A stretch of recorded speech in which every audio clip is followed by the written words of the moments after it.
Well, it's a big turnaround, isn't it, from the first to the second? I suppose you've got to take the good with the bad.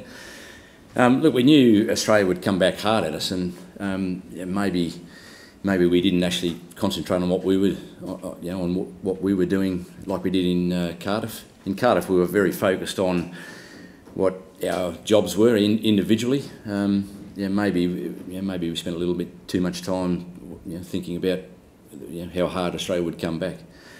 So I think going forward, to the next game, that we get back into that mode, that we just worry about what we're doing. Pretty good.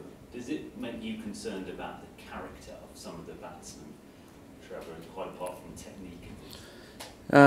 Look, I suppose that's always a concern. What I will say is that every innings we've been 4 for 30, or 4 for 40. Like in the first innings, I thought to get to 300 from where we were, they showed some good character. So they've certainly got it in them.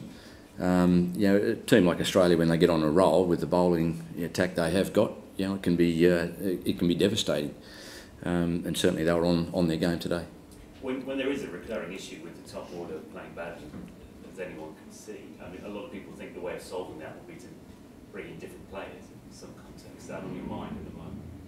Oh, look, I think it's on the mind of anyone. When the team's not actually playing like you would like, those things are always in the back of coaches and selectors' minds, I think. But what you've also got to do is give the players that are in there, try and give them as much confidence as possible as well. I mean, they're obviously good players, and the reason they're in the team is they're thought of as the best players in England at the moment. There are some good players on the outside. We've got a selection meeting on Tuesday. I can't, or I'm not going to speculate exactly what will happen until Tuesday. Just finally from me, in terms of what you focus on or look at between now and Edgbaston, will one key issue be the wicket, and whether that's more suited to, say, James Anderson in particular, you'd like it to be? Look, we've got no control over what the wickets are like, but I mean, certainly a flat wicket, I think, plays into the Australians' hands. I think if the wicket has got a bit of seam in it, we want to win this series, and for us to win, or anyone to win a series, you need to take 20 wickets per match. And I think a flat wicket suits not only their batters, but the bowling attack they've got also, more than probably what it does ours. So look, I'd like to see a wicket with more in it. That might mean it's more difficult for us to bat on it, but if we're able to take 20 wickets, even if they take 20 wickets, we're still a chance of winning. Trevor, you would have seen the last 2013-14 Ashes. Obviously, there's been a lot of time since then, but are you happy that your batsman can cope psychologically with Mitchell Johnson? Well, I did down in Cardiff. Look, he's a good bowler. There's no denying that. And he bowled pretty well in this match. Probably the one shot that we didn't employ against him today was the leave.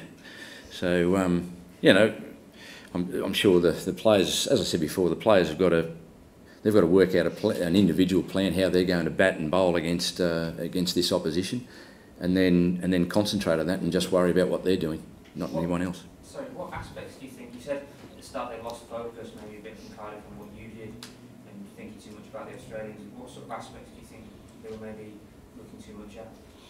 Oh, well, we knew they'd come at us hard. The Australians don't take losing lying down, that's for sure.